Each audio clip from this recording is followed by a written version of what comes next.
Marcos capítulo 9, y a diferencia de cómo hemos estado llevando esta serie hasta ahora, en la mañana de hoy solo vamos a leer el versículo 42. Marcos capítulo 9, versículo 42. Y cualquiera que haga tropezar a uno de estos pequeñitos que creen en mí, mejor le fuera si le hubieran atado al cuello una piedra de molino de las que mueve un asno y lo hubieran echado al mar. Vamos a orar una vez más. Padre, este es un pasaje sobrio de tu palabra. Es una advertencia muy solemne de parte del Señor. Y nosotros queremos que tú prepares nuestros corazones para recibir esta palabra con mansedumbre. Que tú quites de nosotros cualquier prejuicio, cualquier anhelo de autojustificación, y que tú obres poderosamente, Señor, a través de tu palabra, porque te lo pedimos en Cristo. Amén. En el capítulo 10 del Evangelio de Juan, no tienen que buscar ese texto ahora, pero el Señor Jesucristo se presenta a sí mismo como el buen pastor de las ovejas, que vino a dar su vida para que nosotros tengamos vida. Que vino a dar su vida para que nosotros tengamos vida en abundancia, dice el texto. Y esa palabra significa literalmente excepcional, o si quieren ponerlo de otra manera, mejor de lo que yo esperaba. La vida que Cristo nos ofrece en el Evangelio no es meramente una especie de póliza de seguro que nos garantiza que iremos al cielo después de la muerte. No, Él vino a satisfacer aquí y ahora nuestras necesidades más urgentes y los anhelos más profundos de nuestras almas. Cristo vino a libertarnos de la esclavitud del pecado. Él vino a reconciliarnos con Dios. Él vino a dar sentido, propósito, trascendencia, significado a nuestra vida. Él vino a darnos seguridad, consuelo, gozo, esperanza, contentamiento. Él dio su vida en una cruz para que nosotros pudiéramos experimentar esa clase de vida. Por supuesto, además está decir que eso no quiere decir, valga la redundancia, que los cristianos estén ajenos a los inconvenientes de vivir en un mundo dañado por el pecado. Nosotros no estamos diciendo que los creyentes deben ir por la vida cantando because I'm happy, nada de eso. La vida cristiana de este lado de la eternidad es perfectamente compatible con el dolor, con la tristeza que nosotros experimentamos en este cuerpo de muerte, porque todavía nosotros no hemos llegado al lugar final de nuestro reposo. Mis hermanos, hay un solo cielo y no se encuentra aquí. De manera que experimentar la vida abundante que Cristo vino a ofrecer no significa que los cristianos vivimos en una especie de nirvana espiritual, ajenos a las luchas y angustias que son comunes a todos los hombres. Nosotros podemos tener gozo, contentamiento, esperanza en medio del dolor y de la aflicción. Porque sabemos que tenemos un Padre en los cielos que cuida de nosotros. Sabemos que todas las cosas que Él decreta son para su gloria y son para el bien de nuestras almas. Sin embargo, y siendo bien honestos en esta mañana, debemos reconocer, mis hermanos, con tristeza, que hay muchas personas que profesan ser cristianas y no parecen estar disfrutando de esa vida abundante de la que habla el Señor en Juan capítulo 10. De hecho, más bien dan la impresión de que su cristianismo es una carga difícil, es una carga pesada, y nos preguntamos ¿por qué? ¿Por qué? ¿Cuál es el problema de este tipo de personas? Bueno, yo creo que no podemos dar una respuesta simplista a esta pregunta porque no todos los casos caen en la misma categoría. Pero al menos yo creo que podemos decir en sentido general que esto suele suceder por una de dos cosas. Por un lado, porque es posible que algunos que profesen ser cristianos en realidad no sean creyentes. Son como esa higuera de la que va a hablar Marcos más adelante en su evangelio, que tenía muchas hojas, recuerdan, pero no tenía ningún fruto. Profesan ser cristianos, pero es una mera fachada sin sustancia. No tienen una relación real, vital, deleitosa con el Señor Jesucristo. Eso es probable. Pero también es probable que algunos cristianos verdaderos hayan perdido el foco de lo que significa seguir a Cristo y estén atravesando en este momento por una especie de invierno espiritual. Y lo triste es que algunos están allí y ni cuenta se dan. Y yo les ruego al Señor de verdad que despierte conciencia en esta mañana. Son creyentes que continúan haciendo básicamente las mismas cosas que han estado haciendo desde que se convirtieron al Señor, pero están funcionando en piloto automático, por decirlo de alguna manera. Ese era el problema de la iglesia en Éfeso, a la que el Señor le envía una de sus cartas en Apocalipsis capítulo 2. Él les dice claramente: ustedes están haciendo las mismas cosas de siempre. Sin embargo, yo tengo un problema con ustedes. Ustedes han perdido su primer amor. Ustedes están haciendo lo mismo, pero lo están haciendo con piloto automático. Son creyentes que se han dejado arrastrar por la inercia de sus corazones. Mis hermanos, nuestro corazón, mientras estemos de este lado de la eternidad, tiende hacia las cosas de este mundo, porque el pecado todavía mora en nosotros. Y eso incluye un montón de cosas que no son malas en sí mismas, pero que si se dejan sin freno, tarde o temprano van a desplazar al Señor del centro de nuestra vida y se van a convertir en un ídolo. Este tipo de personas suele tener un serio problema existencial. Un serio problema existencial. Porque ellos no pueden disfrutar plenamente de las cosas del mundo porque sus conciencias no se lo permiten. Son creyentes, tienen al Espíritu Santo y el Espíritu los anhela celosamente, así que no pueden disfrutar plenamente de las cosas de este mundo como lo disfrutaban antes cuando no eran creyentes, pero tampoco disfrutan plenamente de su vida cristiana, porque se han dejado absorber de tal manera por las cosas de este mundo, sean legítimas o no, que están languideciendo espiritualmente. Ellos están así como en una especie de tierra de nadie. Ellos viven como en un limbo espiritual. Son cristianos insípidos que van por la vida profesando a Cristo y dando pena al mismo tiempo.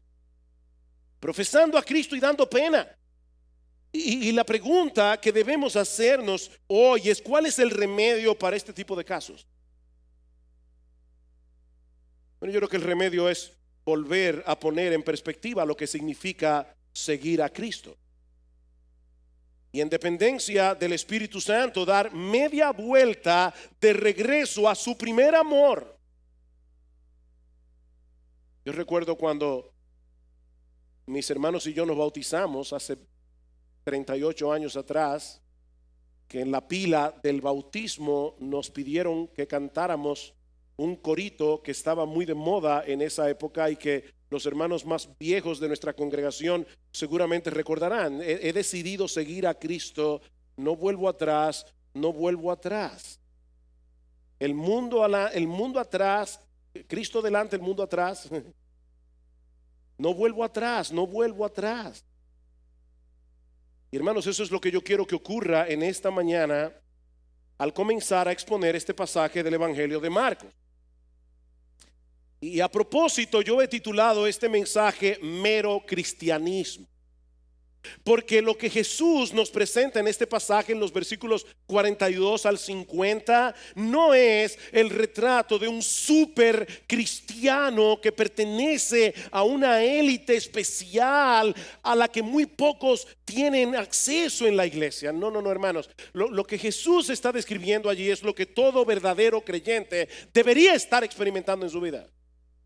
Esto es mero cristianismo. Mis hermanos, el llamado de Cristo a todos los que quieran seguirle a Él es arrepentirse y creer. Y lo que nosotros tenemos en este pasaje es un llamado a creyentes al arrepentimiento y a la fe. Dice, el arrepentimiento es volverte de una vida de pecado, de una vida centrada en ti mismo, siguiendo tu propia voluntad, buscando tu propia gloria, para volverte a Dios y caminar en pos de Él, confiando únicamente en Cristo. Mi amigo que estás aquí en esta mañana, es importante que tú sepas que venir a ser cristiano no es como hacerse miembro de un club social. Y ahora en adelante voy a tratar de seguir las reglas y regularmente voy a pagar mis cuotas de membresía. Voy a venir a la iglesia todas las semanas, voy a leer mi Biblia, voy a dar gracias por los alimentos. No, es darte cuenta de que toda tu vida has estado caminando por un sendero equivocado, porque has vivido de espaldas a Dios y has estado caminando hacia el pecado. La fuerza motora de tu vida ha sido el orgullo, ha sido el egoísmo, cuando debió haber sido la gloria de Dios, vivir con el propósito de que solo Él sea exaltado, solo Él sea conocido en todo lo que haces. Arrepentirse es darte cuenta de que has estado equivocado. Es tomar la decisión de volverte hacia Dios, confiando únicamente en Cristo para el perdón de tus pecados. Es decidir renunciar a tu orgullo, renunciar a tu egoísmo para vivir para Él. Es levantar una bandera blanca de rendición hacia Dios y al mismo tiempo declararle la guerra al pecado. Eso es arrepentirse.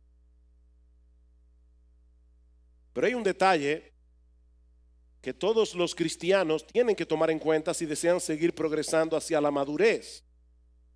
Y es que aunque hay un momento particular en que todo verdadero creyente toma esa decisión de comenzar a seguir a Cristo, esto es algo que nosotros debemos hacer a lo largo de toda nuestra vida. Lo que estoy diciendo, mis amadísimos hermanos, es que la vida cristiana práctica es una vida de arrepentimiento y fe. Es una vida de arrepentimiento y fe. Y eso es básicamente lo que Marcos nos presenta en este tema.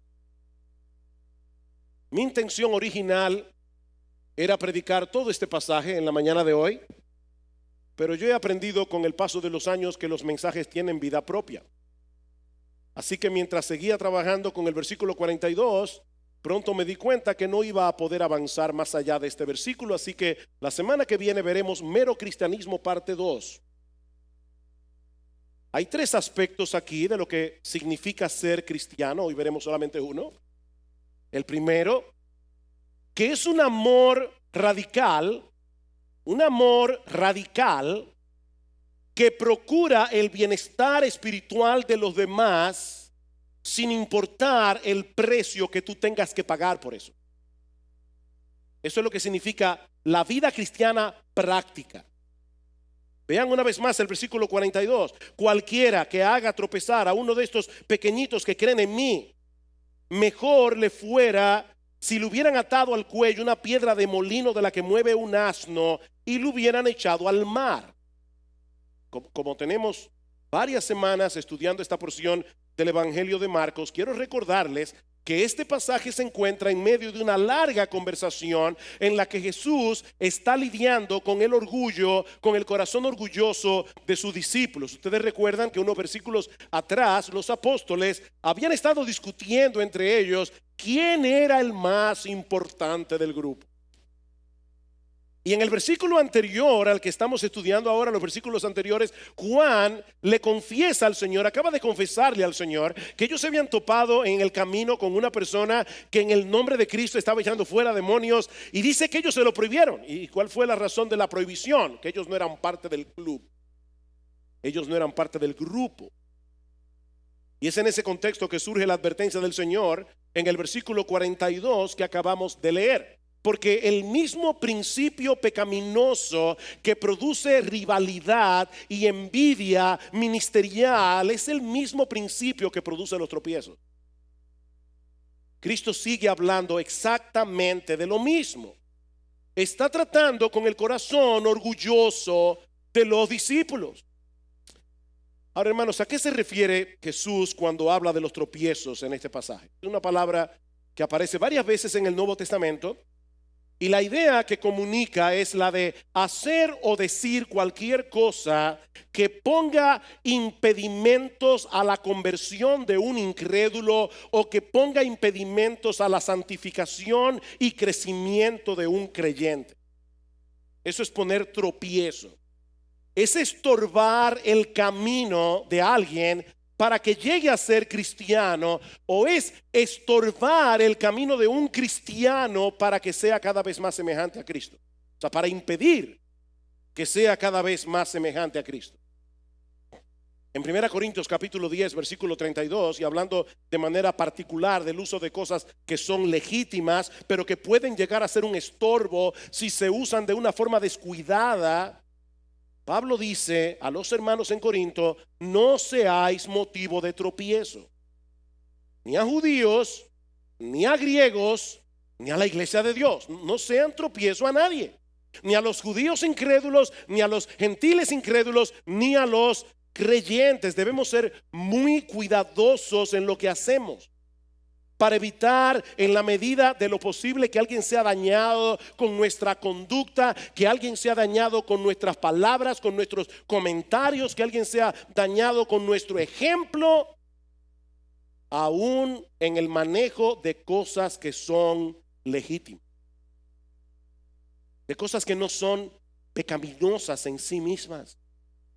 Debemos evitar a toda costa que debido a nuestro ejemplo no vayamos dejando escombros detrás de nosotros que hagan más difícil que otros puedan venir a Cristo.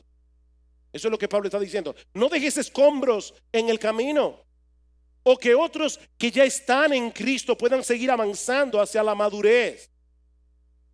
Y noten, mis hermanos, que la advertencia de Jesús en este pasaje va dirigida a todo el mundo, creyentes o incrédulos. Jesús dice: cualquiera que haga tropezar, cualquiera que haga tropezar. ¿Y saben lo que significa la palabra griega? Literalmente, cualquiera significa cualquiera.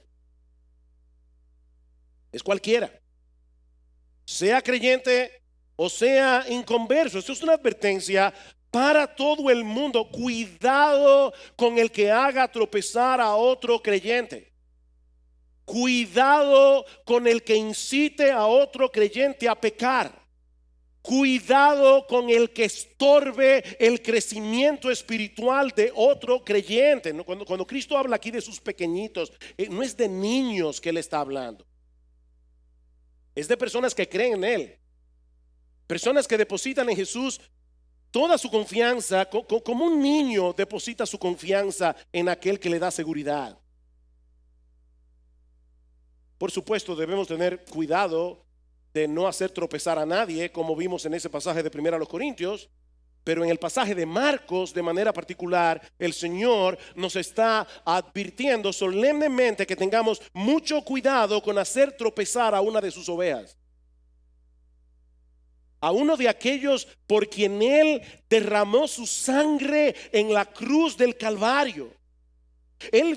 Jesús vino a morir en una cruz para darle vida abundante a esas personas, esa vida abundante de la que hablábamos en la introducción. Y mis hermanos, es aterrador. Y créanme, una vez más, yo sé que yo digo eso mucho, pero no estoy usando las palabras por usar palabras porque suenan impactantes. No, es porque son palabras que comunican lo que yo quiero comunicar. Es aterrador pensar que cualquiera de nosotros podamos estar trabajando en contra de Jesús.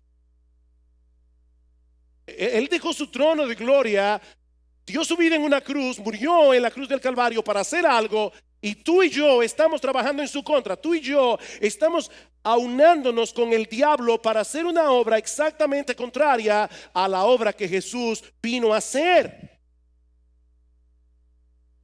Es aterrador pensar que nosotros estamos dejando escombros en el camino para hacer más difícil que otros creyentes puedan avanzar. Esto es algo tan terrible a los ojos de Dios que Cristo dice aquí que fuera mejor para esa persona si antes de haber llegado a hacer eso se le hubiera atado en el cuello una piedra de molino de la que mueve un asno y haber sido arrojado en lo profundo del mar. Así de serio es eso. En los días del Señor, los molinos tenían dos piedras circulares para triturar el grano. La piedra de arriba tenía un hueco en medio y giraba sobre la piedra de abajo empujada por un burro. Era una piedra inmensamente grande que podía llegar a pesar hasta 1,5 toneladas. No estamos hablando de cualquier cosa. Y lo que el Señor está diciendo aquí es que hacer tropezar a otro es un pecado tan grave que hubiera sido mejor para esa persona haber muerto previamente de una muerte tan horrible como esa antes de llegar a cometer una acción tan detestable y aborrecible a los ojos de Dios. Mira, hubiera sido mejor que te pusieran 2 botas de cemento y te hubieran arrojado en lo profundo del mar. Y noten que él no dice que esa persona debió haberse colocado una piedra de molino en el cuello y haberse arrojado él mismo. Eso sería suicidio. No, el Señor no está promoviendo el suicidio. Lo que Jesús está diciendo aquí es que hubiera sido mejor para esa persona que lo hubieran arrojado en el fondo del mar con una piedra de molino en el cuello. Este era un castigo que los romanos reservaban para sus peores enemigos. Era un castigo bárbaro. Y el Señor dice que sería mejor padecer esa clase de castigo antes que sufrir el castigo de Dios por haber hecho caer en pecado a alguno de sus hijos o haber entorpecido su crecimiento espiritual. Repito, hermanos, esto es serio. Este es el tipo de advertencia que nadie debe tomar a la ligera. Y lo que sorprende de este texto es que el Señor está haciendo esta advertencia, no lo olviden, a sus propios discípulos. A sus propios discípulos.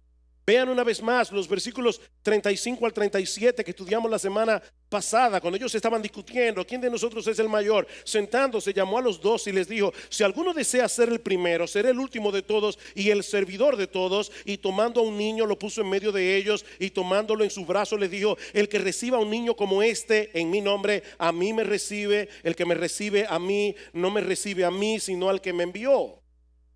El Señor está tratando con el orgullo que se estaba manifestando en la relación entre ellos. Y les dice que el camino para llegar a ser grande en el reino de Dios, ¿saben cuál es? Ocupar el último lugar y servir a todo el mundo. Ese es el camino para llegar a ser grande. O si quieren ponerlo de otro modo, es un camino de humildad que se manifiesta en servir a otros simplemente porque son de Cristo. Lo que el Señor quiere hacerle ver a sus discípulos es que debido a la relación que nosotros tenemos con Él, estamos unidos a Él. El que le sirve a uno de los suyos, por ser uno de los suyos, en realidad le está sirviendo a Cristo. Le está sirviendo a Cristo. Todo cristiano que recibe a otro cristiano y le sirve, está recibiendo y está sirviendo a Cristo, porque Él vive en nosotros. No podemos aislar a Cristo de los cristianos. Es lo mismo que nosotros vemos en esa escena que nos presenta Jesús del día del juicio en Mateo capítulo 25. ¿Recuerdan cómo Él va a llamar a los justos y les va a decir: entren al reino preparado por vuestro padre, porque tuve hambre y me diste de comer, tuve sed y me diste de beber, todo lo demás. Y los justos le dirán: Señor, ¿y cuándo nosotros te hicimos todo eso? Y dice: respondiendo el rey les dirá: en verdad os digo que en cuanto lo hicisteis a uno de estos hermanos míos, aún a los más pequeños, a mí me lo hiciste. A mí me lo hiciste. Pero hermanos, esto también funciona a la inversa. Cuando alguien le hace daño a un cristiano, es contra Cristo mismo que está pecando. Eso fue lo que el Señor le hizo ver a Saulo de Tarso antes de que llegara a ser el apóstol Pablo. Jesús se le presenta en el camino a Damasco y le dice: Saulo, Saulo, ¿por qué me persigues? Y Pablo le pregunta: Señor, ¿quién eres? Y él le dice: yo soy Jesús. Yo soy Jesús a quien tú persigues. Es tal la identificación de Cristo con su pueblo que perseguir a la iglesia, hacerle daño a la iglesia, atentar contra la iglesia es perseguir a Jesús, es atentar contra Jesús. De manera que cuando un creyente le pone tropiezo a otro creyente, está cometiendo un pecado contra Cristo mismo de enormes proporciones. Y hermanos, hay muchas maneras de hacer eso. Hay muchas maneras de hacer eso. La más obvia de todos es incitar a otros a pecar contra Dios, a violar los 10 mandamientos, ya sea con nuestro ejemplo, ya sea con nuestras palabras. Un novio que seduce a su novia o viceversa para que tengan una relación impura antes del matrimonio, ya sea que lleguen o no a tener relaciones sexuales, se están convirtiendo en una piedra de tropiezo para el otro. Un creyente que invita a otro a ver una película que no debe ver o a visitar un lugar que no deben visitar, sobre todo si es alguien nuevo en la fe, lo están haciendo tropezar. Una creyente que no tiene en cuenta la modestia en el vestir, que usa ropa sensual, ropa provocativa, que deja ver más de lo que una mujer piadosa y temerosa de Dios debería dejar ver, es una piedra de tropiezo. Cuando usamos nuestra libertad descuidadamente, nuestra libertad sin tomar en cuenta el impacto que eso puede tener en la vida espiritual de otros creyentes, estamos siendo piedra de tropiezo. Pablo pone el ejemplo del vino en Romanos capítulo 14. Habían hermanos que venían de un trasfondo pagano donde el alcohol era un problema. Y sí, la Biblia no prohíbe el uso del vino, pero cuando un creyente en el uso de su libertad no tiene en cuenta que puede tener delante de él una persona que puede tropezar, que puede ser movida a su antiguo estilo de vida y no le importa, está siendo piedra de tropiezo. Pablo dice: si yo tengo que por amor a Cristo y por amor a los hermanos dejar de comer carne y dejar de beber vino para el resto de mi vida, no hay problema. Cuando hacemos comentarios que pueden desanimar a otros creyentes en su lucha en pos de la santidad o en su deseo de hacer las cosas como dice la Escritura, le estamos poniendo una piedra de tropiezo. Y aquí tenemos a un padre tratando de criar a sus hijos en la disciplina y amonestación del Señor, no abusando de ellos, pero sí aplicando la vara de la corrección cuando es necesaria. Y aquí tenemos a otros padres con más tiempo en la iglesia, supuestamente con más madurez, diciéndoles que eso no es tan así, que deben tomar en cuenta algunos de esos conceptos de los expertos en psicología, aún por encima de la enseñanza del libro de Proverbios. Esos padres están dejando escombros detrás, dificultando el camino de estos otros padres que desean hacer las cosas bien.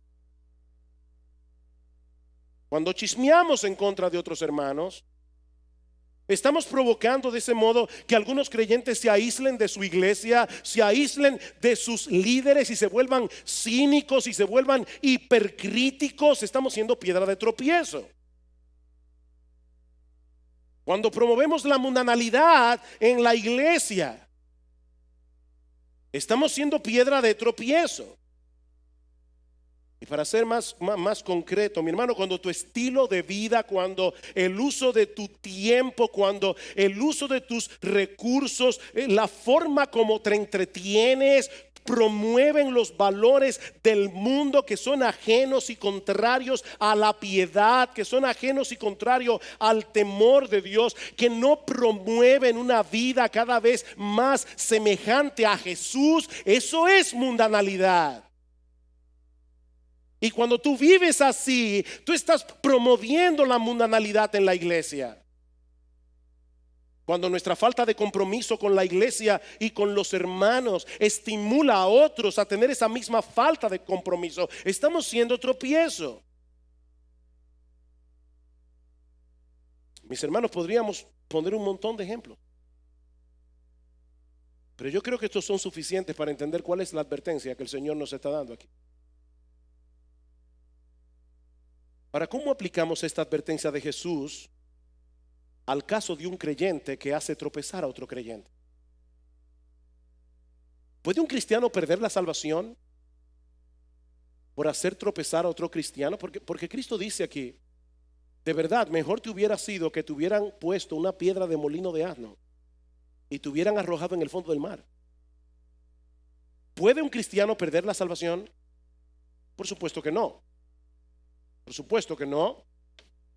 La salvación de un verdadero creyente no se puede perder de ninguna manera, porque eso depende enteramente de la justicia perfecta de Cristo y no de nuestras buenas obras. Y gloria al Señor por eso. Pablo dice en Filipenses capítulo 1 versículo 6 que el que comenzó en nosotros la buena obra, Él la perfeccionará hasta el día de Jesucristo. Él no deja nada inconcluso. Si Él derramó su sangre por ti en la cruz del Calvario, mi hermano, mi hermana, tú puedes estar seguro de que vas a llegar a la gloria. Porque ya Jesús hizo todo lo que había que hacer para que eso ocurra con toda certeza. Entonces, ¿para qué está esa advertencia aquí?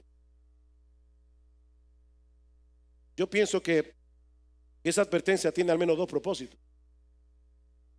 Por un lado, para hacernos ver, mis amadísimos hermanos, miembros de Iglesia Bíblica del Señor Jesucristo, para hacernos ver que el hecho de que un creyente haga tropezar a otro creyente no es menos odioso delante de los ojos de Dios que si lo hubiera hecho un impío. No es menos odioso. Pablo dice en 1 Corintios 8:12, cuanto pecas contra los hermanos, hiriendo sus conciencias débiles, contra Cristo pecáis. Están siendo cómplices del diablo en dañar un alma por la que Cristo derramó su sangre en la cruz del Calvario con el propósito de santificarla. ¿Recuerdan Efesios 5? Maridos, amad a vuestras mujeres así como Cristo amó a la iglesia. Cristo amó a la iglesia y se entregó a sí mismo por ella para santificarla. Y tú te estás aliando con el diablo para que ocurra en la vida de esa persona algo contrario, para que él sea más mundano, para que él sea menos piadoso, para que él le tema menos a Dios, para que ame menos a la iglesia, para que ame menos a los líderes, para que ame menos a los hermanos, para que viva una vida menos obediente. Eso es odioso a los ojos de Dios. Él dio su vida para que esta persona pudiera ser rescatada de la esclavitud del pecado, para que pudiera crecer en santidad, y tú le estás arrojando escombros en el camino para que se le haga más difícil avanzar hacia la madurez, para que sea menos semejante a Jesús. Wow. Eso es detestable a los ojos de Dios. Miren, mis hermanos, los cristianos no merecemos un castigo menor que el de los impíos cuando hacemos eso. ¿Oyeron eso?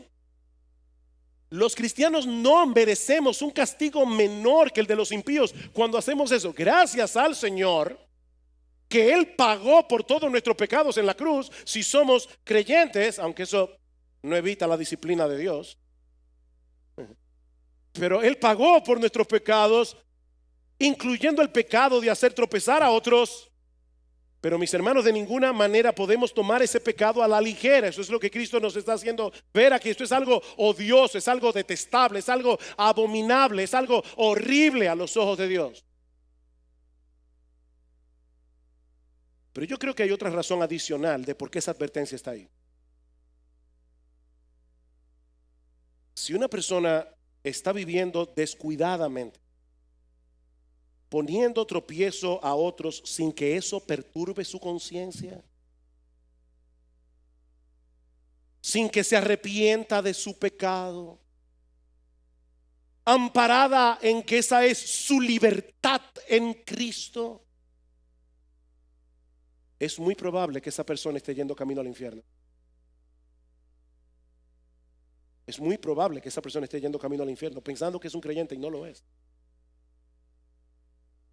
Escuchen lo que sigue diciendo el Señor en los versículos 43 al 48 que vamos a estudiar la semana que viene. Él dice a sus apóstoles: mira, si tu mano te es ocasión de caer o de pecar, córtala. Córtala, porque te es mejor entrar en la vida manco que teniendo las dos manos ir al infierno, al fuego inextinguible. No olviden que ahí había uno que parecía ser del grupo y no era del grupo. Se llamaba Judas y terminó en el infierno. Judas no tomó en serio esta advertencia y él estaba allí. Si tu pie te es ocasión de pecar, córtalo. Te es mejor entrar cojo a la vida que teniendo los dos pies ser echado al infierno, donde el gusano de ellos no muere y el fuego no se apaga. Si tu ojo te es ocasión de pecar, sácalo, porque te es mejor entrar al reino de Dios con un solo ojo que teniendo dos ojos ser echado al infierno. Lo que Jesús está diciendo aquí es: la vida eterna, el reino de los cielos es tan valioso que vale la pena dejar fuera, echar fuera las cosas más valiosas que nosotros tenemos. Él no está enseñando aquí que nos mutilemos. Él no está enseñando literalmente que nos saquemos los ojos. Él está enseñándonos aquí que el discipulado tiene un costo.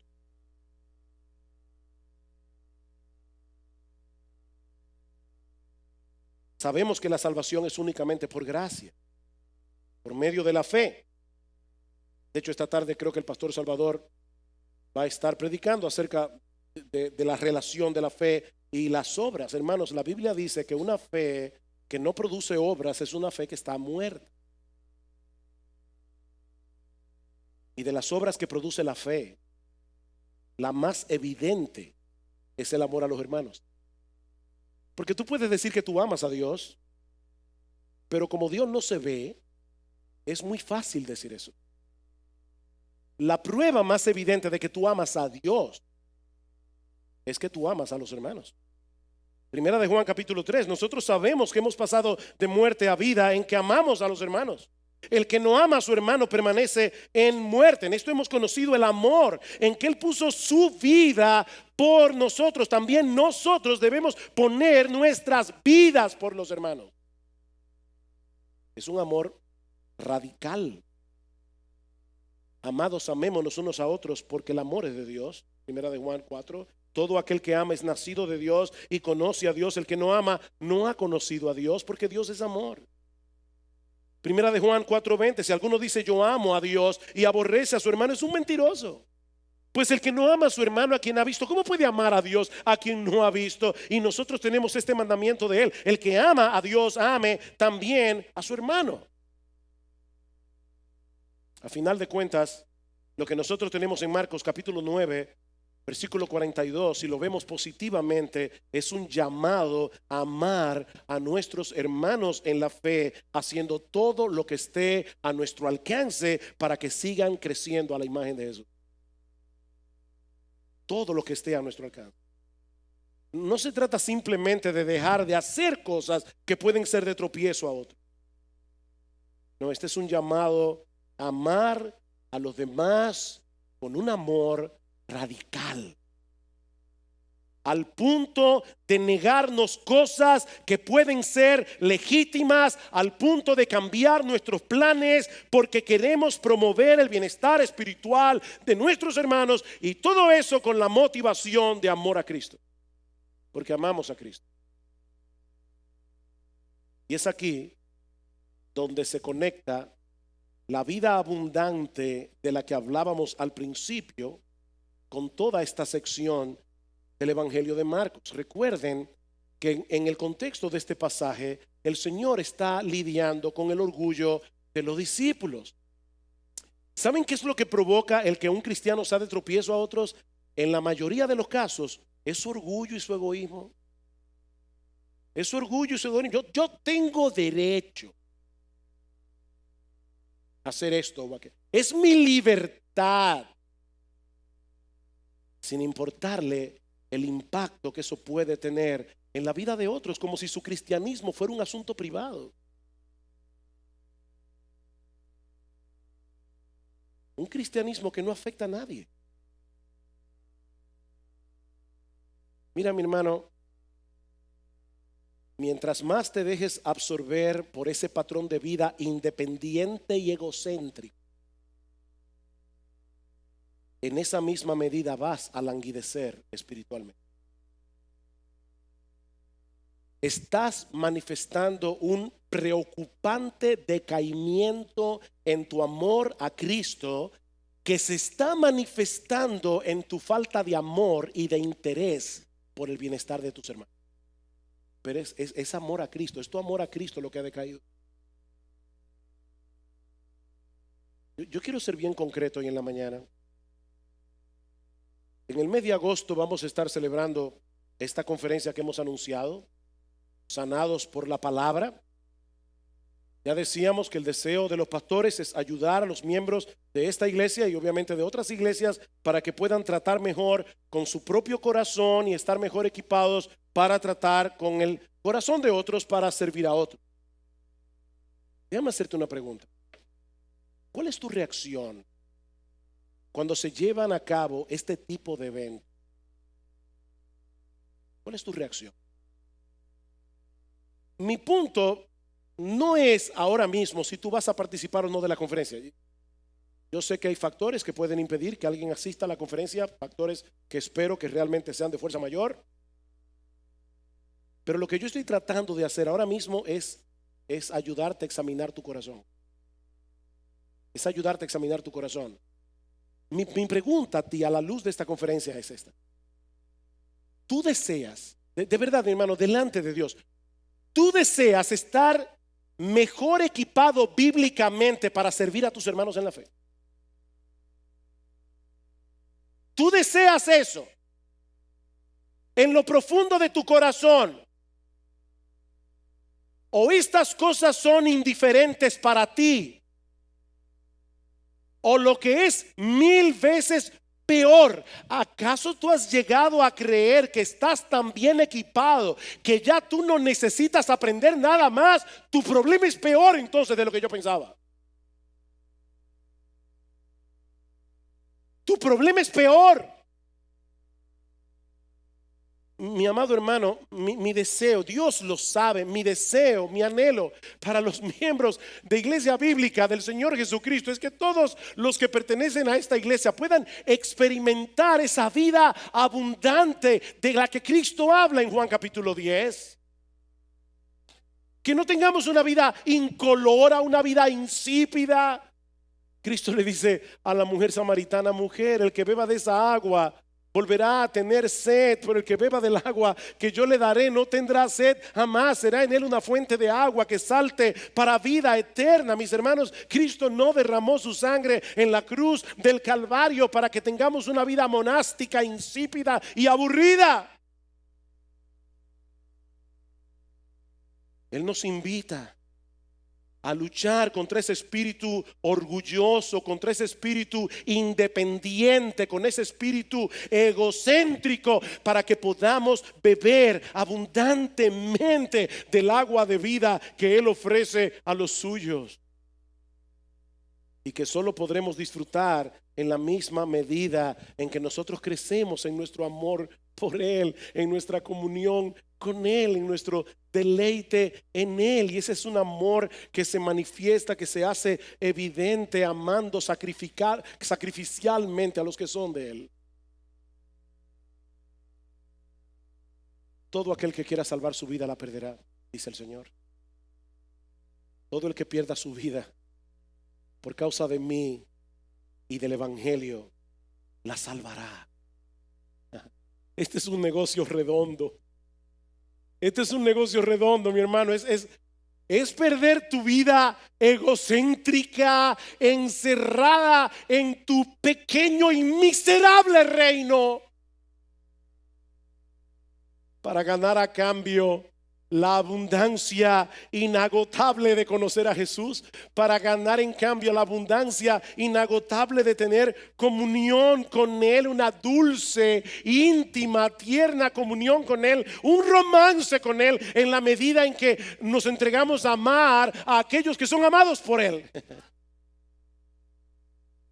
Ay, mi hermano, pierde tu vida para ganar tu vida. Pierde tu vida para ganar tu vida. Ese es el llamado del Evangelio.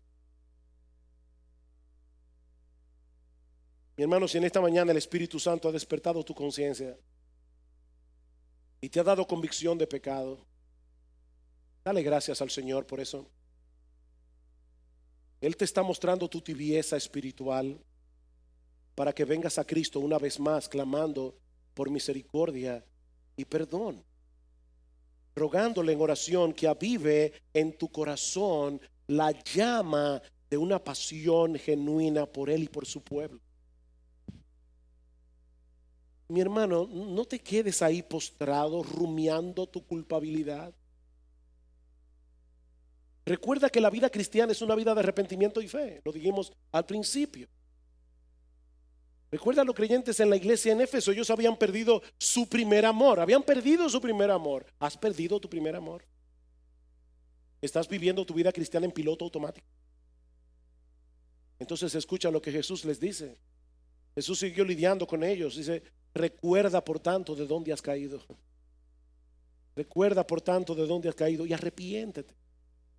Arrepiéntete, haz las primeras obras. Porque si no, vendré pronto a ti y quitaré tu candelero de su lugar si no te hubieres arrepentido. Lo que Jesús está diciendo es: todavía hay tiempo para volver. Todavía hay tiempo. No te quedes encharcado en ese peligroso estado de tibieza espiritual que no solo te afecta a ti, afecta a toda la iglesia. Y si tú estás aquí sin Cristo en esta mañana, mi amigo, yo te invito de todo corazón a que levantes tu bandera blanca de rendición. Ríndete ante el Señor. No sigas peleando con Él. No vas a vencer en esa lucha. Levanta tu bandera de rendición. Ven con la disposición a divorciarte de tu vida de pecado, sabiendo de antemano que no podrás hacerlo de ninguna manera a menos que dependas enteramente de Él. Mi amigo, no trates de enderezar tu vida primero antes de venir a Cristo. No hagas eso. No trates de enderezar tu vida antes de venir a Cristo, porque no podrás hacerlo sin Él. La invitación del Evangelio es: ven así como estás, pidiéndole que perdone tus pecados, pidiéndole que transforme tu corazón, confiando únicamente en la obra de redención que Cristo llevó a cabo en la cruz, muriendo por pecadores. Amigo mío, ampárate hoy en su promesa de que ninguno que venga a Él buscando perdón y misericordia será echado fuera. Las puertas del reino están abiertas para ti, de par en par.